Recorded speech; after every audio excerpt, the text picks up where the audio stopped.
어르신들 이렇게 얼굴 많이 뵈신 분들이 많이 계시고, 또 우리 지역사회단체에서 활동하시는 큰 분들이 계신 자리에 오게 돼서 감사드립니다. 영광이고요. 특히 이제 우리 신도시 광동로 활성화 그 추진위원회로 시작됐던 광동로 사업을 이제 그 기점으로 해서 우리 신도시 많은 그 상인분들이 그 희망을 갖게 됐는데, 이제 엊그저께 우리 임용관 회장님이 광동로 상가연합회 회장님으로 취임하시고, 많이 이제 상인들이 희망을 다시 갖게 돼서 그 임원님들이 같이 오시고, 그 이제 광동로 사업에 토대를 테마광장 조성 사업에 토대를 만드신 우리 김두현 회장님이 오셔가지고, 고모님이 오셔가지고 감사를 드립니다.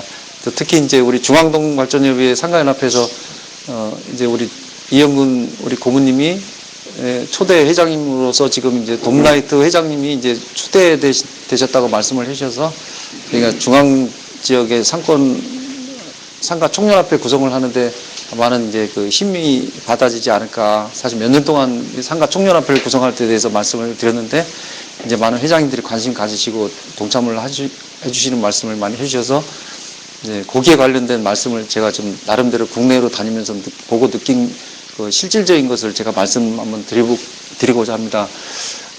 저 같은 경우는 뭐 이런 정책이나 어떤 큰 그 정치적인 정책을 말씀드릴 수는 없습니다. 왜냐면 저는 그 우리 신도시 지역 중앙동에서 10여 년 동안을 상가분들하고 같이 회원님들하고 상가단체를 같이 이렇게 운영하는데 참여를 하고, 제가 업무를 보고 이제 이렇게 하면서 이제 외국도 다니면서 중국이나 뭐 동남아나 일본이나 이렇게 다니면서 보고 느낀 그대로 여기서는 되는데 왜 우리는 못할까, 이런 거 있잖아요.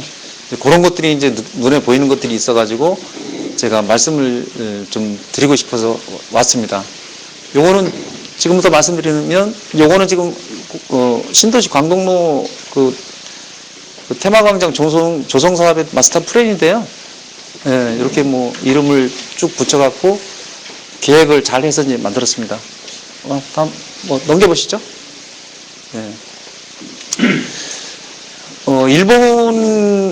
일본을 가서 제가 느낀 건데요. 제가 주제 그냥 없이 순서 없이 말씀드리는 말재주가 없으니까요. 양해하시고 좀 메모를 해주시면 고맙겠습니다. 예. 상가 활성화 특별 조례를 제가 이제 계속 주창을 말씀드리고 싶은 부분에 의해서 제가 이 말씀을 드립니다. 우리가 이제 도시공사도 있고 여러 가지 시에서 만든 단체들이 기업이 있는데, 저는 가장 중요한 게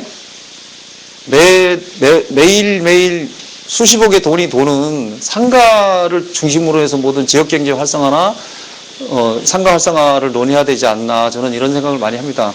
특히 지금 상가, 우리 안산시 상가 청년협회는 관광협회 같이 직능단체로서 일반 단체하고는 좀 차별성이 있다고 보기 때문에 정말 이런 그 상가 청년협회, 즉 그 일본에 갔더니 상가진흥조합을 만들어서 조례법으로 해가지고 삿포로시에서는 상가진흥조합을 해서 거기 공무원들이 파견 나와서 일을 하더라고요. 그래서 그런 솔루션을 제가 보고 느낀 대로 말씀을 드리겠습니다. 일단은 지금 그 한국 같은 경우는 그 행정기관에서 상가를 이렇게 활성화시킨다, 지원한다 하는 그 말의 개념이 이렇게 관리 체계입니다. 제가 볼 때는 관리, 이렇게 지원을 해준다. 이 지원한다는 말 자체가 관리를 하겠다는 뜻이 되죠. 그 문제는 이제 그 상가 우리 조직의 그 임원들이, 그 상가 조직의 그 운영자들이 주체성을 가지고 좀 이렇게 결정권을 가지고 상가 활성화 이런 문화거리 조성 사업이나 아니면 간판 교체 사업이나 어떤 거기 축제나 뭐 통합 주차 관리 사업이라든가 뭐 이런 불법 전단 사업이라든가 이런 걸 모든 걸 결정해서 할 수 있도록 이렇게 외국처럼 돼야 된다는 게 대전제고요. 주관해서 이렇게 나갈 때 이제 어떤 이 시민사회 인프라가 활성화돼서 그 공무원들이 일거리도 많이 줄어들고, 그 다음에 시민들이, 우리 상인들이 투자를 해서 오신 분들이 좀 즐겁게 행복한 마음을 가지고 내가 결정권이 좀 있으면 주인의식을 가지고 일할 수 있기 때문에 우리가 일을 해서 또 그런 사업을 해서 돈이 벌리면 그걸 가지고 계속 마트리를 하더라고요. 일본식으로 이제 축제를 계속 돌리는, 일본이 축제가 굉장히 많은 게 관광객들이 많은 사람들이 가서 단체 사진 찍습니다. 저 사진이 전 세계로 퍼집니다. 이런 식으로. 요거는 이제 삿포로시의 도시 이제 이게 이렇게 관공서가 전부 지하에 들어가 있습니다. 전부 다. 그러니까 버스, 이게, 이 날씨에 전혀 관계없이 이제 행정 서비스를 받을 수 있는 거죠. 전부 지하에 들어가 있으니까 층층이 쫙 돼 있습니다. 기가 막힙니다, 진짜. 선진국이 진짜 달래 선진국이 아니고 땅 속에서 이렇게 올라오면서 시장도 보고 관공서도 들리고 이제 집으로 갑니다. 버스 타고. 대중교통이나 이런 식으로. 넘겨보십시오. 이제 그런 내용입니다, 그런. 예. 밤에 이제 쭉 보면서 이거 전체 전경을 찍은 거고, 이런 식으로 이제. 이렇게 해놓고 저희들은 지금 텅 비어 있지 않습니까? 요거 잘 보십시오. 요게 이제 우리 뒤쪽 보행자도로입니다. 보행자도로 저게 개폐식도 있고 이렇게 고정형도 있는데요. 우리 보행자도로에 저렇게 돼 있습니다. 이렇게 돼 있는 게 있고 여기를 하천으로, 그러니까 운하를 만들어서 쫙 그렇게 또 배가 왔다 갔다 하면 굉장히 정말 그 노랫가락이 저절로 들리는 듯한 진짜 정말 운치 있는 그 분위기를 제가 보고서 야, 참 이거 너무 부럽더라고요, 진짜. 이렇게 되면 그러니까 시청 앞에서 내려와서 그 지금 망한 건물 하나 있잖아요. 레스앙스. 그쪽으로 이렇게 쭉 들어가면 저 끝에 갈 때까지 엄마들 비 오고 눈 오고 바람 불고 춥고 그러면 엄마들이 아이들 데리고 글러다닙니다. 어떻게 큰 길을 갑니다. 추워 죽겠는데 비 오고 바람 부르는데요. 날씨 좋은 날만 이제 앞서 그러니까 골고루 상권이 되고 여기서 전시회 음악 공연 게임 대회 무슨 행사가 그렇게 많이 있더라고요. 그리고 안에 냉난방이 저절로 다 되고요. 여기 막아놓으니까 칸칸이 다 막아놨더라고요. 그 나라는. 그렇게 굉장히 좋다는 걸 제가 보고요. 이것도 한 4층 정도에 이렇게 박아가지고요. 강제로 이게 문을 나중에 닫았더라고요. 처음부터 한 게 아니고요. 4층 정도에 이렇게 박아가지고 개폐식으로, 이 고정형인지 개폐식인지 밤에 와서 잘 모르는데, 열리는 것도 있고요. 닫히는 것도 있고, 닫혀있는 것도 있고, 번지수가 쫙 마디마디 있습니다. 이런 식으로. 예, 올려주시죠. 그 솔루션이 있습니다. 그게 이제, 왜 대형마트가 잘 되냐면요. 가보셨지만, 날마다 세일하고, 할인, 폭탄 세일, 날마다 합니다. 근데 이상한 거는요, 의료단지나 여기 음식 먹자골목 계신 분이 계신지 몰라도, 먹자골목은 월요일날 점심 때 제일 사람이 없습니다. 월요일날 점심. 그럼 왜 세일을 안 합니까? 세일해야지. 그럼 말씀을 드리면, 인건비가 어쩌고, 재료비가, 하면 됩니다, 무조건. 하면 무조건 성공합니다. 단 한 번도 우리나라 먹자골목에서 세일하는 거 제가 할인 쿠폰 발행하는 거 못 봤습니다. 개인적으로 하는데요. 간판도 다 필요 없습니다. 앞뒤로만 간판만 붙이면 중간에 간판 다 필요 없습니다. 테마거리이기 때문에요. 앞뒤만 붙이면 돼요. 지금 참치거리, 신도시 참치거리도 그 참치타운이라고 쓰면 바로 임대비가 아마 상당히 올라갈 겁니다. 그거 브랜드 하나 붙이는데 엄청나게 커피거리도 마찬가지. 커피거리도 지금 거기 이름 붙이면 바로 명품거리에 되니까 간판 하나가 엄청나게 건물값을 올리고 이 매출을 증대시킵니다. 이게 간판이 없죠, 지금 전부 다. 참치거리도 그렇고.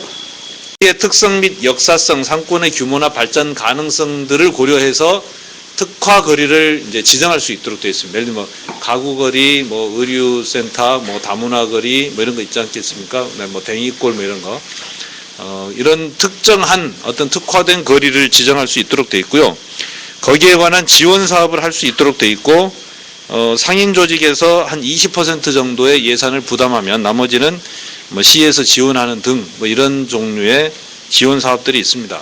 그래서 현재는 어느 정도 이 상가 활성화를 위한 것들이 법제화가 돼 있고 예산도 지원할 근거들이 마련이 돼 있고 아마 자체적으로 아이디어들을 좀 많이 내시면 이게 좀 활성화가 되지 않겠나 이런 생각들은 좀 가지고 있습니다. 여기까지가 아까 이광수 국장님 말씀하신 것에 대해서 제가 이제 추가로 말씀드린 거고요.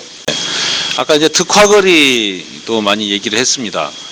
그러니까 예를 들면 원곡동은 다문화거리고 대학동도 이제 대학가 거리일 수도 있고요. 그다음에 중앙동도 어찌 보면은 저는 청소년 문화의 거리로 만들 수도 있다고 보거든요.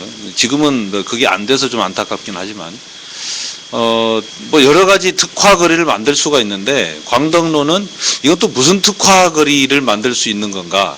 사실은 좀 내용적으로 좀 애매한 측면도 있어요. 그게 이제 저 광장을 잘 이용하면 광장에서 이제 다중 집회 시설이 있는 문화를 즐길 수 있는 그런 거리로도 만들 수 있지 않을까. 그래서 각 지역마다 자기 특징이 잘 드러나서 남들이 보기에도 뭔가 좀 특징을 가지고 있는 한번 가보고 싶은 그런 거리들을 구석구석 만들면 좀 사람들이 오지 않을까. 그게 그 해법은 이광수 본부장의 말씀처럼 그 사람에 있다, 주체에 있다 이런 생각이 좀 많이 들고요. 하나 광고 말씀만 드리자면 저희가 지난번에 예술의 전당에서 우리가 행복주택 관련한 토론회를 하나 했습니다. 그리고 오늘은 이제 중심 상권 활성화를 위한 이제 포럼을 예술의 전당에서 안산 지하철 4호선 지하화 관련한 토론회를 하려고 그럽니다.